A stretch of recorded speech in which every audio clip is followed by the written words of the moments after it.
போட்டு அங்க ஏன் பண்ண முடியல அவங்களால? ஏன்னா இது பிராக்டிகலா பாசிபிள் இல்ல.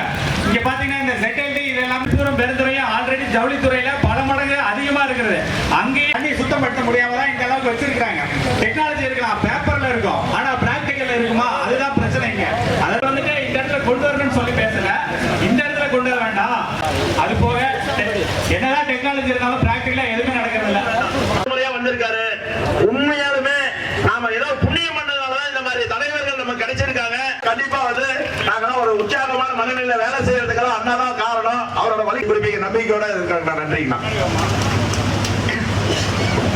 எல்லாருக்கும் என்னுடைய முதற்கண் வணக்கம். ராஜேந்திரன் ஊர் சிக்கல் வரும், என் பேரை ஏன் விட்டுட்டீங்கன்னு. முதல்ல வந்து அதில் காத்து இருக்கிறதுல என்ன போராட்டம், சோத்தை தின்னுட்டு வேலை வேலைக்கு வீட்லேயும் பண்ணுறோம். பெரும்பான்மையாக அதுதான் நம்ம பண்ணிட்டு உருப்படியாக எந்த வேலையும் பண்ணுறதில்ல. டிவி ரெண்டாவது இதுக்கு போய் அனுமதி வாங்கியிருக்காங்க காவல்துறையில்.